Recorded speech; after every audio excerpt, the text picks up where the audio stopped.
नमस्कार दोस्तों, स्वागत है आपका प्रीलिम्स पार यूट्यूब चैनल पर, जहां यूपीएससी की प्रिपरेशन को बनाया जाता है इजी और कंसेप्ट समझाए जाते हैं बहुत ही आसान भाषा में। तो हमने अपनी यूपीएससी की प्रिपरेशन में पहली कड़ी प्रारंभ की है ज्योग्राफी की। तो इसके पहले भी ज्योग्राफी के कुछ टॉपिक हमने कंप्लीट कर लिए हैं। अगर यदि आपने वो नहीं देखे हैं तो जाइए चैनल पर, वो चैनल पर प्लेलिस्ट बनी हुई है ज्योग्राफी की, जाकर उसको देखिए। हमने कल नया टॉपिक स्टार्ट किया है, plate tectonic theory. Plate tectonic theory में हमने कुछ बेसिक चीजें जान ली थी, है ना।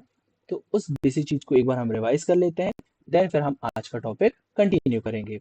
जैसे हमने क्या क्या जान लिया था, हमने देख लिया था प्लेट, विवर्तनिकी, प्लेटों के प्रकार एवं वितरण और सिद्धांत के विकास का इतिहास। जैसे कि प्लेट, मैंने आपको क्या बताया था कि जो प्लेट शब्द है ये सर्वप्रथम टूजो विल्सन के द्वारा दिया गया था। इसी के साथ हम इस प्लेट को एक अलग शब्द वृहद स्थल मंडलीय खंड या लिथोस्फीयर कहते हैं। अब ये लिथोस्फीयर क्या होता है? लिथोस्फीयर संपूर्ण क्रस्ट प्लस ऊपरी मेंटल का जो हिस्सा है वो हमारा प्लेट या वृहद स्थल मंडलीय खंड कहलाता है। या हम ये कह सकते हैं दुर्बल मंडल क्षेत्र के ऊपर अवस्थित जो क्षेत्र है वो हमारा प्लेट कहलाता है। इसके अलावा हमने देख लिया था विवर्तनिकी। विवर्तनिकी क्या है? विवर्तनिकी का पहले तो विवर्तनिकी का तात्पर्य हमने समझ लिया था। विवर्तनिकी का तात्पर्य होता है विरूपण, किसी के रूप में होने वाला परिवर्तन या विरूपण कहलाता है विवर्तनिकी। अब हम यहाँ पर प्लेट विवर्तनिकी पढ़ रहे हैं, तो प्लेट विवर्तनिकी हो जाएगा प्लेट के रूप में हुआ परिवर्तन या विरूपण प्लेट विवर्तनिकी कहलाता है। इसके आगे हमने देखा था प्लेटों के प्रकार एवं वितरण। तो प्लेटों के प्रकार में भी हमने एक संरचना के आधार पर देख लिया था और एक आकार के आधार पर। तो संरचना के आधार पर हमने महाद्वीपीय प्लेट और महासागरीय प्लेटों को समझा था। जहां महाद्वीपीय प्लेट आपकी ग्रेनाइट और नीच चट्टानों से बनी होती है, जिसके चलते इनका घनत्व कम होता है। क्यों? क्योंकि इसमें सिलिका की प्रधानता अधिक होती है। साथ ही साथ महाद्वीपीय प्लेट मोटाई में अधिक होती है। वहीं महासागरीय प्लेट की अगर यदि हम बात करते हैं तो ये बेसाल्ट चट्टानों से बनी होती है, जिसमें फेरस, मैग्नीशियम और चूना की प्रधानता होती है। और साथ ही साथ इसका इसके चलते घनत्व अधिक होता है, जबकि मोटाई इसकी कम होती है। क्यों? और हाँ, इसमें सिलिका की प्रधानता भी ग्रेनाइट की अपेक्षा कम होती है। ये हमने देख लिया था। और अगर यदि हम इसके आकार की बात करें तो अगर यदि भूवैज्ञानिकों की माना जाए तो लगभग 7 वृहद आकार की प्लेटें हैं। उसके अलावा कुछ 20 लघु हैं और 100 से अधिक सूक्ष्म हैं। जिसमें हमारे लिए जो सबसे इंपॉर्टेंट हो जाती है, जो 7 वृहद प्लेटें हैं वो कौन कौन सी है, तो उसके नाम हम एक बार और रिवाइज करा देता हूँ मैं आपको। पहला था, आप भी साथ साथ रिपीट कीजिएगा, प्रशांत महासागरीय प्लेट, उत्तर अमेरिकी प्लेट, दक्षिणी अमेरिकी plate, African plate, Eurasian plate, Indo Australian plate और इसके बाद अंटार्कटिक प्लेट। ये हमारी 7 वृहद प्लेटें थी। उसके अलावा कुछ छोटी छोटी प्लेटें भी हमने देखी थी। कौन कौन सी? Juan de Fuca, Cocos plate, Scotia plate, Arabian peninsula की जो प्लेट थी, इसके अलावा फिलीपींस प्लेट। तो ये कुछ छोटी प्लेटें हमने कल देख ली थी। इसके अलावा सिद्धांत का विकास कैसे हुआ है इसका इतिहास हमने देख लिया था। अल्फ्रेड वेगनर के द्वारा दी गई महाद्वीपीय विस्थापन की थ्योरी, हैरी हेस का सागर नेत्र प्रसरण का सिद्धांत। इसके अलावा पुराचुंबकत्व हमने देखा था। पुराचुंबकत्व वाला चट्टानों की विशेषताएं हो गई, तराव का नियम। ये सभी मिलकर प्लेट टेक्टोनिक थ्योरी को क्या देते हैं? बल प्रदान करते हैं। इसके आगे की कहानी अब हमें देखनी है। तो अगर यदि आपने चीजें पहले नहीं देखी हैं तो प्लीज पहले की वीडियो को कंप्लीट कीजिए, देन इस वीडियो को आप कंटिन्यू कीजिएगा। चलिए, तो आज की हम पढ़ाई करते हैं स्टार्ट। आज हमें देखना है प्लेटों की गतिशीलता के कारण और प्लेटों की गति के प्रकार। जितना जो कंप्लीट हो पाएगा हम उसको कंप्लीट करने की कोशिश करेंगे। हम एकदम भागम भाग नहीं मचा रहे हैं कि हमें बस कंप्लीट करना है। ये हमारा फाउंडेशन कोर्स है, तो फाउंडेशन कोर्स में पहले फाउंडेशन बनना इंपॉर्टेंट है। उसके बाद तो आप सारी चीजें समझ ही जाएंगे धीरे धीरे, है ना। चलिए, तो आज हमारा जो मेन है गतिशीलता के कारण, इसे देखते हैं। देखिए, गतिशीलता के कारण में हमें क्या क्या चीज है इसमें। सबसे पहले आपके आ जाता है एक, पृथ्वी का घूर्णन। ये हमें देखना है कि किस तरीके से प्लेटों की गतिशीलता में पृथ्वी का घूर्णन उत्तरदायी है। इसके अलावा गुरुत्व बल, इसके अलावा मैग्मा का संवहन तरंग सिद्धांत, ये आप पहले भी देख चुके हैं, पिछली क्लास में भी था।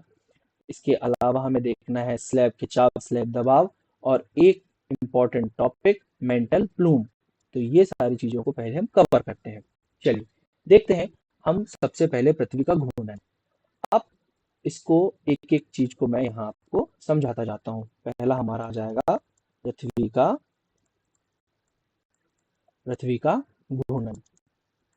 देखिए आप सभी को पता होगा कि पृथ्वी जो है हमारी, ये वेस्ट टू ईस्ट रोटेट कर रही होती है। पृथ्वी हमारी पश्चिम से पूर्व की ओर रोटेट कर रही है। और किस पर? ये वाली चीज आपने देखी होगी पहले भी, है ना? ये आपने देखा होगा, ये हिस्सा आपको समझ में आ गया होगा ना? ठीक है, ये हमारा दुर्बल मंडल क्षेत्र। इस दुर्बल मंडल क्षेत्र के ऊपर ही तो हमारी प्लेटें अवस्थित है। मैंने भी आपको बताया ना, इस दुर्बल मंडल क्षेत्र के ऊपर हमारी प्लेटें अवस्थित है। अगर यदि कभी आपने नोटिस किया होगा, आप नोटिस करना, एक ग्लास में पानी लेना, है ना, उसमें पानी, ग्लास में पानी भर देना और उसके ऊपर कुछ भी जो उस पानी के ऊपर तैर सके वो आप उसमें डाल देना। उसके बाद में आप ना अपनी ग्लास को इस तरीके से रोटेट करना। जब आप उस ग्लास को इस तरीके से रोटेट करेंगे ना, तो आप देखेंगे उसके ऊपर जो ऑब्जेक्ट है वो दूसरी साइड रोटेट करेगा। अगर यदि आप उसको इस साइड रोटेट करेंगे तो उसका ऑब्जेक्ट जो होगा पानी के ऊपर, वो इस तरीके से रोटेट होगा, मतलब कि उसकी विपरीत दिशा में रोटेट होगा, है ना? तो देखेंगे कि जब इस दुर्बल मंडल क्षेत्र के ऊपर ये जो प्लेटें अवस्थित हैं, है ना, जब पृथ्वी का घूर्णन वेस्ट टू ईस्ट होता है तो इसके ऊपर अवस्थित होने के कारण ये जो प्लेटें हैं इसकी विपरीत दिशा में गतिशील होती हैं। आए समझ में? तो किस तरीके से पृथ्वी का घूर्णन प्लेटों की गतिशीलता का कारण बनता है। अब इसका एग्जाम्पल समझिए। अब देखेंगे इसके प्रभाव के चलते, हमने ये तो देख लिया कि अगर यदि पृथ्वी पश्चिम से पूर्व की ओर जा रही है तो प्लेटें कहाँ जा रही होंगी? पूर्व से पश्चिम की ओर। तो इसका एग्जाम्पल है क्या कोई? तो हाँ, इसका एग्जाम्पल आप देखिए। आपने अगर यदि उत्तर अमेरिका महाद्वीप और दक्षिण अमेरिका महाद्वीप को देखा होगा तो भूवैज्ञानिकों के अनुसार इनकी जो गति है ये पूर्व से पश्चिम की ओर हो रही है। कहाँ हो रही है इनकी गति? पूर्व से पश्चिम की ओर। इसकी उत्तरी अमेरिका महाद्वीप की और दक्षिणी अमेरिका महाद्वीप की। ठीक है, लेकिन अब प्रश्न उठता है कि अगर यदि केवल पृथ्वी का घूर्णन ही एक कारण होता तो सभी प्लेटों को इसी तरीके से गति करना चाहिए, लेकिन ऐसा तो हमें देखने नहीं मिलता। इसका मतलब क्या हुआ? इसका मतलब ये हुआ कि केवल पृथ्वी का घूर्णन प्लेटों की गतिशीलता के लिए उत्तरदायी नहीं है। ये एकमात्र कारण ना होकर एक कारण होता है। जैसे कि अगर यदि इस तरीके से अगर यदि हम समझते कि पृथ्वी के घूर्णन के चलते सभी प्लेटें पूर्व से पश्चिम की ओर जाने लगे, तो ऐसा नहीं है। कुछ का हमें एग्जाम्पल मिलता है जो कि हमारी उत्तर अमेरिका महाद्वीप की प्लेट और दक्षिण अमेरिका महाद्वीप प्लेट को देखने को मिलता है। ठीक है, तो ये आपको समझ में आ गया पृथ्वी का घूर्णन किस तरीके से उत्तरदायी है। चलिए दूसरा हमारा है कौन सा? गुरुत्व बल। चलिए गुरुत्व बल को देखते हैं। गुरुत्व बल में देखिए कंसेप्ट है सारे, समझने की कोशिश कीजिएगा। डायग्राम थोड़ा सा और अच्छा बनाने की मैं कोशिश करता हूँ। ये हमारी पृथ्वी है। पृथ्वी में अगर यदि आपको पता हो तो ये जो भूमध्य रेखा वाला जो हिस्सा होता है पृथ्वी का, 0 डिग्री वाला, है ना, ये जो हिस्सा होता है यहाँ पर त्रिज्या सर्वाधिक होती है ना? देखिए समझ में आ रहा होगा ना कि ये जो भूमध्य रेखा वाला क्षेत्र है पृथ्वी का, यहाँ पर त्रिज्या सर्वाधिक है। त्रिज्या सर्वाधिक होने के चलते यहाँ गुरुत्व बल गुरुत्व गुरुत्व बल का प्रभाव क्या होता है? कम होता है। ठीक है, त्रिज्या अधिक होने के कारण आपने सुना होगा ना कि पृथ्वी के ध्रुवों में गुरुत्वाकर्षण बल अधिक होता है, गुरुत्व बल अधिक होता है, जबकि त्रिज्या पर कम होता है। हम उसी कंसेप्ट को लेकर चल रहे हैं कि यहाँ पर त्रिज्या अधिक है तो गुरुत्व बल कम होगा। गुरुत्व बल कम होने के कारण होता क्या है? जब पृथ्वी रोटेट हो रही होती है तो इस वाले हिस्से में जहां पर गुरुत्व बल कम है, घूर्णन का प्रभाव सर्वाधिक होता है। आए समझ में? जब पृथ्वी घूर्णन कर रही होती है तो जो भूमध्य रेखा वाला क्षेत्र है वहां पर घूर्णन का प्रभाव अधिक होता है। उसका कारण क्या है? क्योंकि वहां पर गुरुत्व बल कम होता है। इसी के कारण होता क्या है कि जो प्लेटें हैं, इसके चलते अपकेंद्रीय बल का जो प्रभाव होता है वो बढ़ जाता है इस क्षेत्र पर, जिसके चलते यहाँ की जो प्लेटें होती हैं वो ध्रुवों की ओर गतिशील हो जाती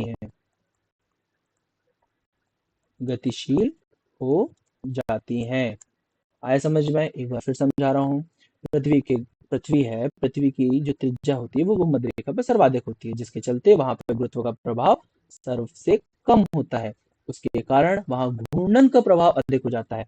आप इस ऐसे समझिए, जो बचपन में खेला होगा ना, वो ऐसे हाथ पकड़ के गोल गोल घूमते हैं, गोल गोल घूमते हैं।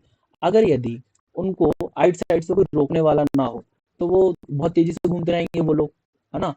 या अगर यदि आप किसी फैन को ले लो, अगर यदि उसको किसी प्रकार का बल, एक्सटर्नल बल नहीं लग रहा है उस पर, तो वो बहुत तेजी से घूमेगा। लेकिन उसी जगह अगर यदि उस पर एक्सटर्नल कोई फोर्स इम्पैक्ट कर रहा हो तो क्या हो जाएगा? उसकी स्पीड डाउन हो जाएगी। उसी प्रकार से यहाँ पर क्या होता है कि किसी गुरुत्व का बल जो है वो कम है, इसके चलते घूर्णन का प्रभाव अधिक हो जाता है ना? उसके कारण अपकेंद्रीय बल का प्रभाव अधिक होता है, जिसके कारण जो यहाँ पे जो प्लेटें होंगी ना इस क्षेत्र में, या घूर्णन के कारण जो ये क्षेत्र होगा, तो वो ध्रुवों की ओर जा रही हैं, ऊपर की ओर, ध्रुवों की ओर, है ना? समझ में आ गया? जैसे कि हमारी जो इंडियन प्लेट थी वो भी आपने देखी होगी कि उसका भी गमन किस तरीके से हो रहा था। इंडियन जो प्लेट थी हमारी, वो ऐसी इस तरीके से जा रही थी ना,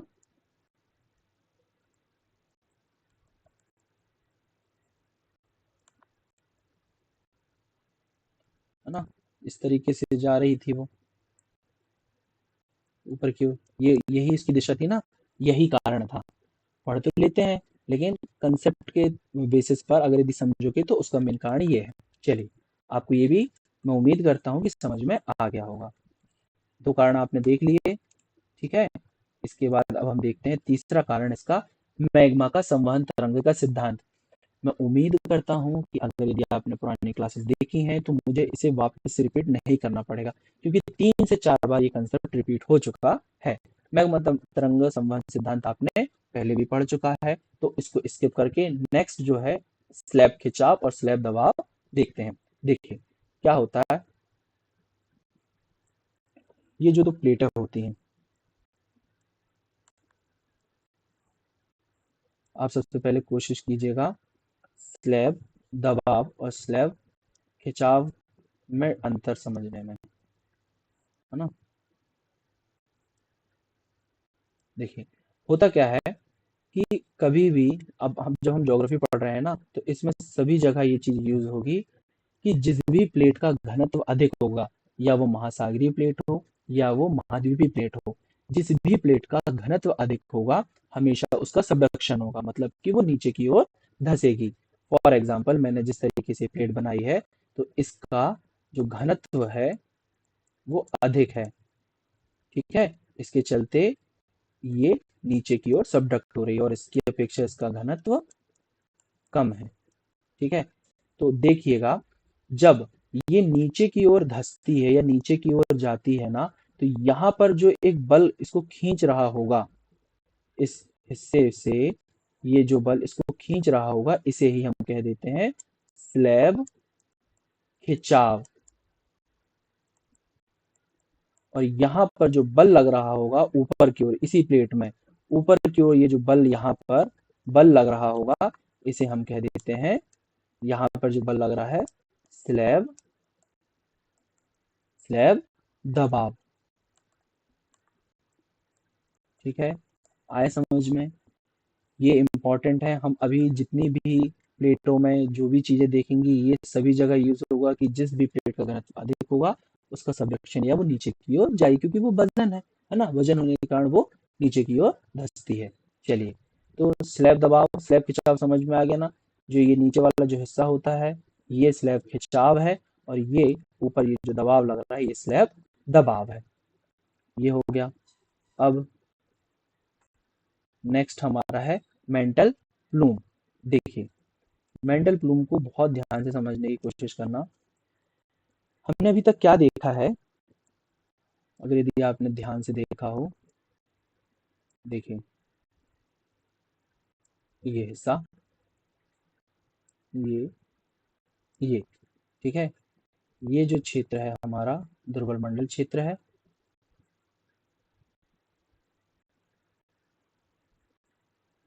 जब कभी मेंटल से, ये मेंटल है ना, मेंटल में ही है ना ये दुर्बल मंडल क्षेत्र, दुर्बल मंडल क्षेत्र है ये, है ना, ये मेंटल है, ये मेंटल है, ये क्रस्ट है, और ये कोर है हमारा। ठीक है, जब कभी मेंटल से गर्म तप्त लावा अप्रत्याशित रूप से, है ना, मतलब कि जिसकी उम्मीद भी नहीं की जाती, इतना गर्म गर्म तप्त लावा अप्रत्याशित रूप से ऊपर की ओर उठता है, या अपवेलिंग होता है, या उत्थान होता है, जो भी आप शब्द यूज करें। तो इसके चलते जब ये चट्टानों पर, ये है ना, क्रस्ट की चट्टानों पर पड़ता है, तो ये उसको भी गलाने लगता है। देखिए इस तरीके से, जैसे मैं डायग्राम बना रहा हूँ, ये पूरी यहाँ पे चट्टानों को गलाने लगता है। ये देखिए, है ना, ये गल के ये इस तरीके का इसका शेप बनते जा रहा है। इसी के साथ ये इस तरीके से चलकर ये क्षैतिज डायरेक्शन लेगा, अपसरण होगा, मतलब उत्थान होने के बाद में, संवहन के रूप में उत्थान होने के बाद में ये इस तरीके से, मतलब ये ऐसा उठा, और फिर उसके बाद में इस तरीके से इसने क्षैतिज गति की या अपसरण किया, और उसके बाद में ये डाउन आ जाता है, नीचे तरीके गिरने लगता है, ये इसी हिस्से पे आके वापस आ जाता है ना। तो इस तरीके की जब घटना होती है, तब यहाँ की चट्टानों के गलने के पश्चात यहाँ पर क्या हिस्सा क्या होगा, देखिए इस तरीके से, यहाँ पे पूरा ही साफ हो गया ये, इस तरीके से चटकन आ जाएगी, भ्रंश बन जाएगा। भ्रंश के उपरांत में यहाँ पर ज्वालामुखी विस्फोट होता होगा। यही गर्म होते होते आपके ऊपरी हिस्से पर, ये ऊपरी हिस्से तक पहुंचकर इसको ज्वालामुखी का रूप दे देता है ना। ये ज्वालामुखी का ये जो रूप हम जो देख रहे हैं, ये किसी भी प्लेट में हो सकता है, या आप बात करें महाद्वीपीय प्लेट की या महासागरीय प्लेट की, ये एक ही प्लेट हो गई ना। जैसे फॉर एग्जांपल मैं इसमें इस तरीके से बना दूं, ये महासागरीय प्लेट हो गई, है ना। ये फॉर एग्जांपल ये था, ये यहाँ पे आपका मेंटल वाला हिस्सा, ये कोर वाला हिस्सा, ये इस तरीके से, है ना।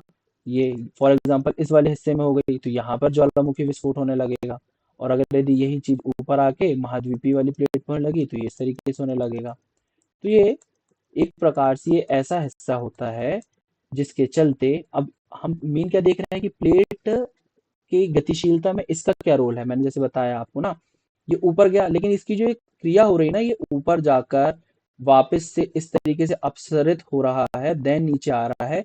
इसके चलते ये प्लेटों को भी अपने साथ में खिसकाता है। देखिए ये ऐसे ऊपर गया, ऊपर जाने के बाद इसने इस तरीके से गति की, गति करके डाउन आ गया। तो जब ये बार बार स्ट्राइक कर रहा है, टक्कर कर रहा है और अपसरण हो रहा है इसका, तो ये जो प्लेटें होती हैं जो इस तरीके से, उनको भी इस तरीके से मूवमेंट दे देता है, खिसकाता है ये। ठीक है ना। तो आगे होगा आपको समझ में कि मेंटल प्लूम किस तरीके से प्लेटों की गतिशीलता का एक कारण बनता है। ठीक है। अब देखिए इसी के साथ एक कंसेप्ट और जुड़ जाता है, जो होता है हमारा हॉट स्पॉट का। हॉट स्पॉट का जो कंसेप्ट है वो इसी से रिलेटेड है। जैसे कि जहां पर ये आपको देखने मिल रही होंगी चीजें, देखिए आपने ये चीज समझ ली,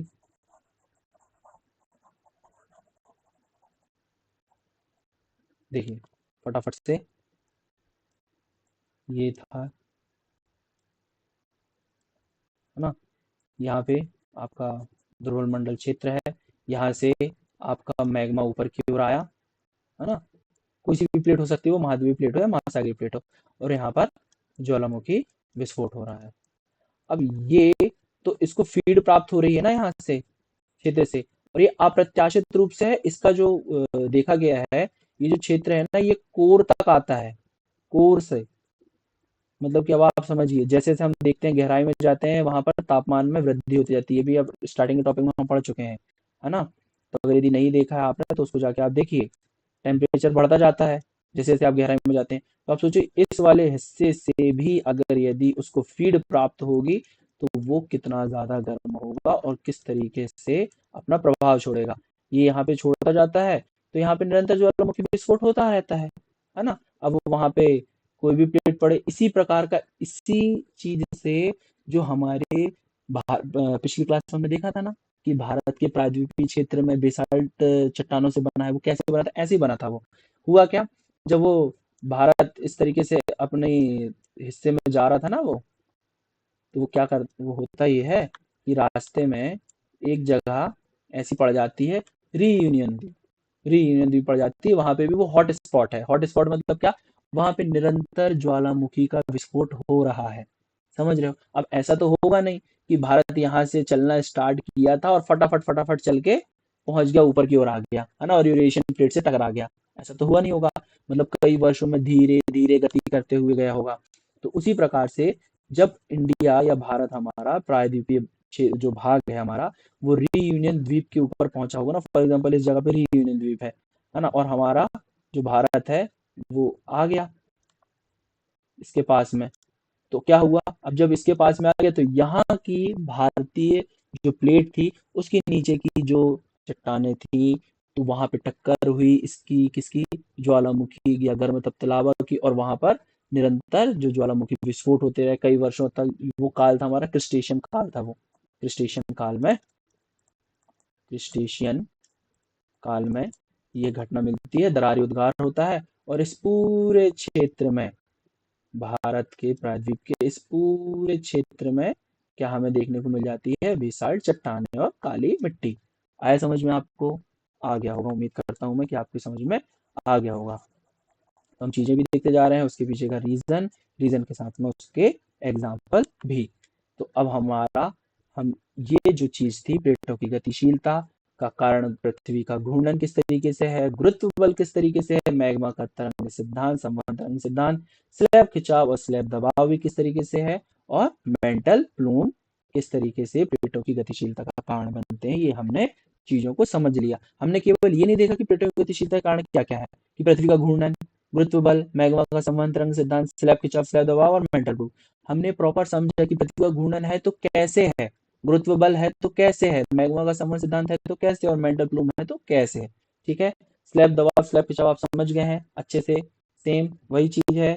अगर यदि आपको एक बार और बता दूं, किसी को कंफ्यूजन हो तो, ये इस तरीके से, जब चट्टान एक का सबडक्शन हुआ, एक इस तरीके से है ना।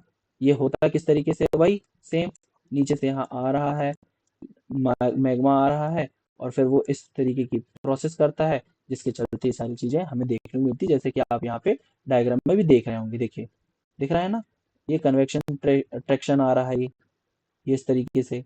तो ये जो नीचे की ओर जा रहा है, स्लैब पुल, स्लैब पुल, और ये ऊपर वाला हिस्सा स्लैब पुश, है ना। तो ये हो गया स्लैब खिंचाव, और ये हो गया स्लैब दबाव, ऊपरी वाला हिस्सा। ठीक है। चलिए आगे चले। कोई दिक्कत, किसी प्रकार कोई कंफ्यूजन हो रहा हो तो आप कमेंट कर दीजिएगा, मैं आपको जरूर रिप्लाई करूंगा। चलिए, अब हम अपने टॉपिक को आगे बढ़ाते हैं। अब हम पहुंच गए कहाँ? प्लेटों की गति के प्रकार। तो प्लेटों की गति के प्रकार में, गति के कौन कौन से प्रकार हैं? प्लेट विवर्तनिकी में जो प्लेटें गति कर रही हैं, उसकी किस किस तरीके से उनकी गति हो रही है देखेंगे। एक तो हमने देख लिया पृथ्वी का घूर्णन, एक प्रकार से प्लेटों की गति के प्रकार में शामिल हो जाता है। और जो सबसे इंपॉर्टेंट हमारे टॉपिक में जो इम्पोर्टेंट है, प्लेटों के मध्य एक दूसरे के सापेक्ष गतियां। ठीक है। कौन कौन सी गति हो रही है? अभिसारी गति या कन्वर्जेंट मोशन या कन्वर्जेंट प्लेट बाउंड्री, अपसारी या डाइवर्जेंट, और एक पैरेलल या समानांतर प्लेट गति। इन तीनों चीजों को हमको बहुत अच्छे से समझना है। यही इस पूरे टॉपिक की मेन जड़ है, अगर यदि बोला जाए तो। ठीक है। तो अब हम देखते हैं, सबसे पहले देखेंगे अभिसारी। अगर यदि आपको मैं बहुत शॉर्ट में टर्म को समझा दूं, कि कन्वर्जेंट अगर यदि बोला तो क्या होगा, कन्वर्जेंट का मतलब तात्पर्य होगा कि कोई भी दो प्लेट है, या महासागरीय हो, महाद्वीपीय हो, महाद्वीपीय महाद्वीपीय हो, महासागरीय महासागरीय, कोई भी दो प्लेटें अगर यदि इस तरीके से विपरीत दिशा से एक ही दिशा की ओर आएंगी, है ना, तो इनके बीच में ये जो टक्कर होगी इस क्षेत्र में, तो इसे हम कहेंगे अभिसारी प्लेट गति। अपसारी प्लेट गति या डायवर्जेंट किसे कहेंगे, जब प्लेटों का मोशन हो जाएगा चेंज, मतलब कि अब वो दोनों विपरीत दिशाओं में गमन करने लगेंगी। आए समझ में, ये हो गया अपसारी। और हो गया फिर समानांतर। समानांतर में फॉर एग्जांपल ये कोई प्लेट है, इसके साथ में भी कोई प्लेट लगी हुई है, अगर यदि एक इधर की ओर जा रही है तो एक इधर की ओर जा रही है, तो इस वाले हिस्से पर हमको चीजें देखने मिलेंगी, यहाँ पर इस वाले हिस्से में देखने मिलेंगी। तो अब आप सिंपल सी भाषा में समझ गए होंगे अभिसारी अगर यदि वर्ड आएगा या कन्वर्जेंट वर्ड आएगा तो हमारे दिमाग में क्या आना चाहिए कि दो प्लेटें हैं वो इस तरीके से आ रही हैं। बस सबसे पहले दिमाग में इमेज ये बनना जरूरी है कि अभिसारी वर्ड बोला या कन्वर्जेंट बोला तो इस तरीके से आए, अगर यदि अपसारी बोला तो दो अलग अलग दिशाओं में जाती हुई दिमाग में आए, और फिर जब समानांतर बोले तो या ऐसे जाए या साथ में जाए, किस तरीके से भी, लेकिन मोशन कैसा होना चाहिए, या ऐसा ऐसा हो या ऐसा ऐसा हो। ठीक है, ये अब आपको समझ में आ गई होगी मैं उम्मीद कर रहा हूँ।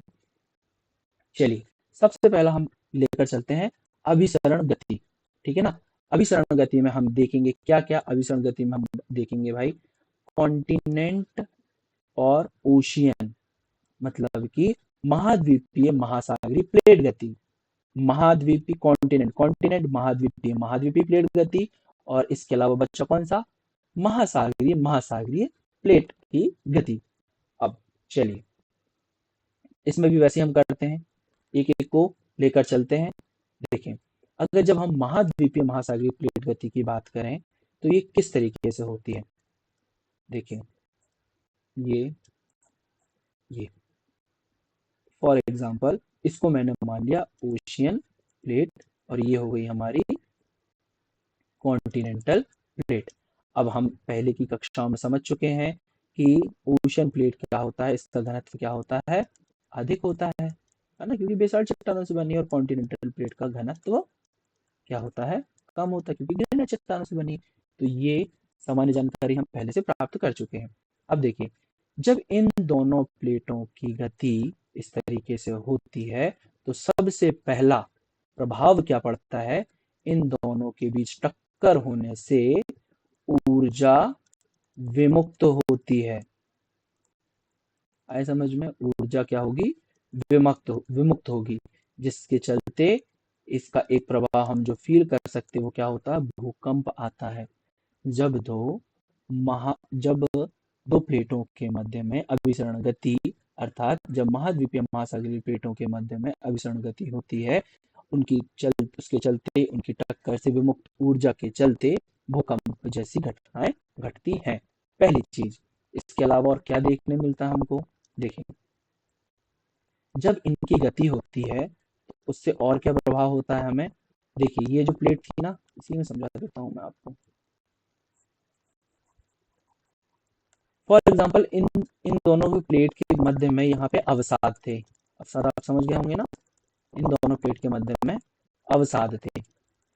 अब जब इन दोनों के बीच में अवसाद है, जब इन दोनों की गति इस तरीके से हो रही है तो उससे होगा क्या, उससे होगा ये कि इस अवसाद में संपीडनात्मक बल लगेगा, संपीडनात्मक बल, ये भी हमने पहले पढ़ चुका है ना, संपीडनात्मक बल लगेगा, भुज संचलन में पढ़ा था हमने ये, अर्थ मोशन में। संपीडनात्मक बल लगने से इनके मध्य में इस वाले क्षेत्र में क्या बन जाएंगे, नवीन वलित पर्वत। ठीक है, इस तरीके से इसका निर्माण हमें देखने मिल जाता है, नवीन वलित पर्वतों का निर्माण देखने मिल जाता है। ठीक है, तो एक दूसरा प्रभाव हमें ये देखने मिल गया। इसके अलावा अब हम और क्या देखेंगे, देखिए, अभी जो हमने स्लैब खिंचाव स्लाइड वो देखा ना, वो अब इसमें समझ में आएगा। क्या होता है कि ये जो ओशन प्लेट होती है तो वजन है, और उसके अपेक्षा ये जो महाद्वीपीय प्लेट है वो हल्की है। जब इन दोनों की टक्कर होती है ना, तो जो महासागरीय प्लेट होती है वो नीचे की ओर सबडक्ट होती है ना। तो जब नीचे की ओर ये जाएगी तो यहाँ पे लगेगा कौन सा, स्लैब। क्या लगेगा, स्लैब खिंचाव इस वाले हिस्से पर, यहाँ क्या लगेगा, स्लैब दबाव। ठीक है। तो जब ये नीचे की ओर जाती है तो ये जो हिस्सा है ना, ये बहुत सकरा होता है। सकरा होने के चलते यहाँ पे ये गहराई में भी जा रही होती है। तो जैसे कि हमें पता है, जैसे जैसे गहराई में जाते हैं वैसे वैसे तापमान में वृद्धि होती है। तो ये यहाँ से के बाद में क्या होगा, तापमान में वृद्धि होगी। साथ ही साथ इसमें एक चीज और हमें देखने मिलेगा कि जब इसका क्षेपण नीचे की ओर हो रहा है ना, तो इसके चलते अगेन क्या होगी, ऊर्जा विमुक्त होगी। ठीक है।